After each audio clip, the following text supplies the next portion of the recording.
মাথায় কাপড় না দিয়ে একটা মহিলা রোজা থাকতে পারে, সিয়াম থাকতে পারে না।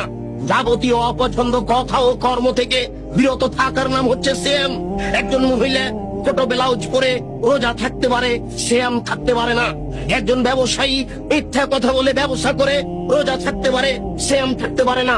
সিয়াম মানে হচ্ছে বিরত থাকা, আর রোজা মানে হচ্ছে উপবাস থাকা। ঘুম থেকে উঠে সকালে দাড়ি চাঁচার পরে বাজারে যাবে, এই ছেলে রোজা থাকতে পারে, সিয়াম থাকতে পারে না। সম্ভব হতে পারে না। শরীয়তের হুকুম নয়, শরীয়ত কারো ব্যক্তিগত ইচ্ছে চলে না, সে তার নিজের গতিতে চলে। রোজা থাকা সহজ হতে পারে, সিয়াম থাকা সহজ নয়। সিয়াম মানে হচ্ছে বিরত থাকা, আর রোজা মানে হচ্ছে উপবাস থাকা। সিয়াম নামটা নবী দিয়েছেন, সিয়াম নামটা আল্লাহ দিয়েছেন। সিয়াম হচ্ছে নাউন, কেন পরিবর্তন হলো এর জবাব কে দেবে? হিন্দু উপবাস থাকে, রোজা সবাই থাকতে পারে, সিয়াম সবাই থাকতে পারে না। সূর্য ওঠার পূর্ব থেকে ফজরের আজান থেকে নিয়ে সূর্য ডুবা পর্যন্ত খাওয়া পান করা যাবতীয় অপছন্দ কথা ও কর্ম থেকে বিরত থাকার নাম হচ্ছে সিয়াম।